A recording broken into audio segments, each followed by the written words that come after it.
আসসালামু আলাইকুম প্রিয় খামারি ভাইরা, সবাই কেমন আছেন? সামনে যে বাছুরটি দেখতেছেন, এই বাছুরটি ল্যাম্পি ভাইরাসে আক্রান্ত। দেখুন, গোড়াল শরীরে চাকা চাকা দানা দানা মতো হয়ে গেছে। গোড়াল শরীরে শরীরে এই গায়ে তেমন বোঝা যাচ্ছে না, কারণ আমার এই বাছুরের অতিরিক্ত পশম হওয়ার কারণে বোঝা যাচ্ছে না তেমন।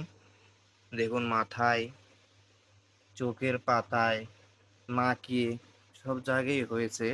গোড়াল শরীরে হয়েছে, এদের গলায় হয়েছে। দেখুন, প্রথমে আমার এই বাছুরটি ঈদের দিন থেকে শুরু হয়েছে।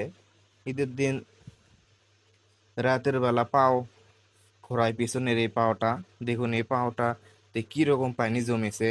দেখুন, ডেবে যাচ্ছে হাত দিলে। এই পাওটা খোঁড়ায় আমি না পা খাওয়াই সেই দিন, যে হয়তো ব্যথা উতা লাগছে এর কারণে আমি না পা খাওয়াই। না পা খাওয়ানোর পর পরের দিন তাও এই পাটা খোঁড়াচ্ছে, আমি আবার না পা খাওয়াই। মানুষের যে খাওয়া ওষুধ নাপা, নাপা খাওয়াই।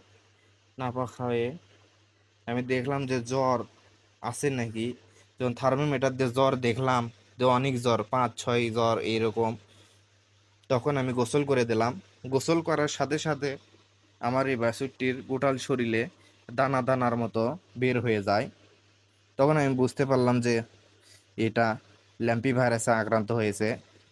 আমার নিজের গাফিলতির কারণে এই সমস্যাটি হইল। আমি যদি ভ্যাকসিনেশন ঠিক সময় করতাম তাহলে এই বাছুরটি এরকম হতো না। তাই সবাইকে আমি অনুরোধ করব যে গরুকে ল্যাম্পির অন্তত প্রত্যেক বছর একবার করে ভ্যাকসিন দেবেন।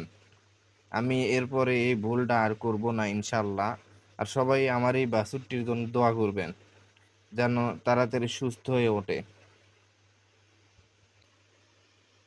সবাই ভালো থাকবেন, সুস্থ থাকবেন। খোদা হাফেজ। আসসালামু আলাইকুম।